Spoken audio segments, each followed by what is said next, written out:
This summer, I'm headed on the adventure of a lifetime, a National Geographic expedition through Tanzania during the Great Migration. It's one of the most awe-inspiring natural events on Earth. With some luck, we can see millions of wildebeests, zebras, and predators moving across the Serengeti. As a wildlife photographer, this is a dream come true. I'm Sai Pathy. I'm a wildlife photographer based in Houston, Texas. In this video, I'm going to show you the camera gear I'm bringing. Now, it's not an exhaustive list, like I'm not showing the storage devices, extra batteries, the bag that I'm carrying, but more so the primary gear I'll use to capture shots. I'll also tell you why I chose each piece and how I plan to use it on this dream trip on safari in Tanzania with National Geographic.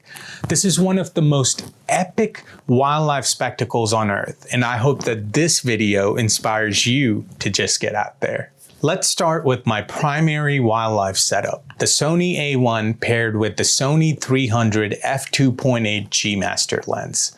I'll also be using the 2x teleconverter. So why this combo? Well, the Sony A1 is my go-to wildlife body because of three key things. One, it shoots 30 frames per second, although on this trip I may not use that high of a frame rate.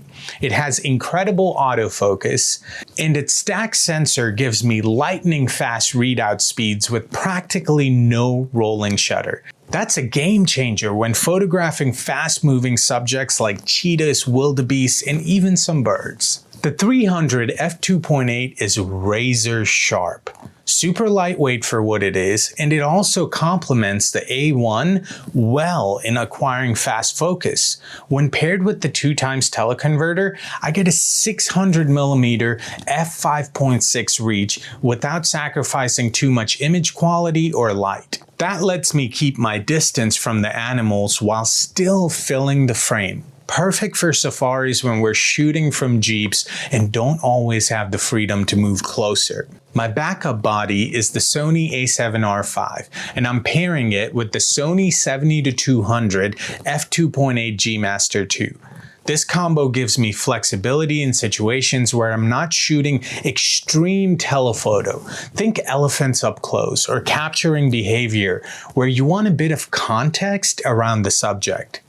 The A7RV gives me huge resolution at 61 megapixels, and it's phenomenal for cropping. Especially since I'll have the 600mm on my primary body, if I take a shot at 200mm, I can still crop up to 300, and it just complements my primary setup very well. Also, in dusty environments like the Serengeti, I'd rather not swap lenses in the field. So this second setup ensures that I have reach options without exposing the sensor to unnecessary dust. It also gives me a seamless transition between telephoto and mid-range wildlife scenes. For wider perspectives and storytelling, I'm bringing the Sony 24-70 f2.8 G Master 2. This lens gives me the flexibility to capture the environment, big skies, sunsets over the plains, and those quiet moments at the camp. It's also ideal for capturing people, details, and behind-the-scenes shots.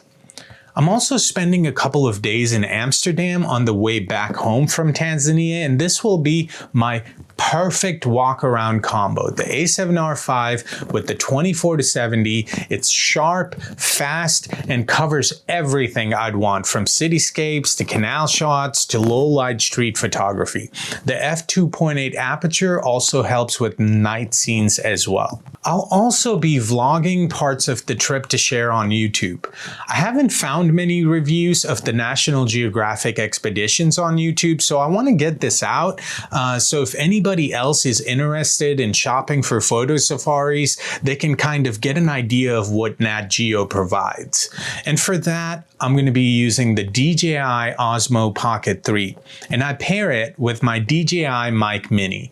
The Osmo 3 is super compact, shoots beautiful 4K footage, and fits easily in my hand or jacket pocket. The stabilization is buttery smooth, and it's perfect for quick takes in the Jeep or even when walking around the camp. So the DJI Mic Mini is my primary mic that I use for all my YouTube videos. The DJI Mic Mini also gives me great audio quality without needing a bulky setup, which is important when you're trying to travel light and be on the move with a whole group. I can only take 33 pounds on this Safari because of internal bush planes, and my camera equipment alone weighs 26 pounds. So I'll be using this vlogging setup to narrate the experience, share any tips I might think of, and just capture the moments. Now I know some people leave editing until they get home, but I love editing in the moment, while I'm still feeling the emotion of the shot in the environment.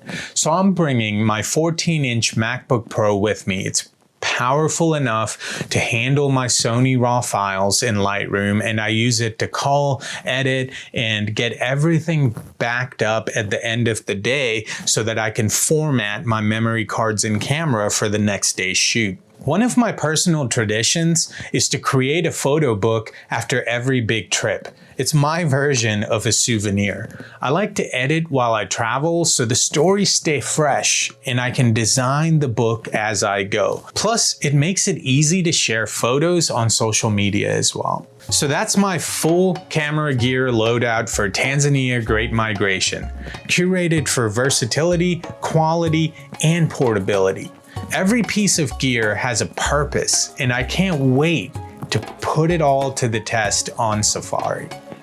If you enjoyed this breakdown, make sure you subscribe and hit the bell icon, because next month I'll be dropping the full Safari vlog, complete with behind the scenes, my experiences, and also a review of the National Geographic services. And of course, the wildlife shots that I come home with are also going to be featured in that video. Until then, just get out there.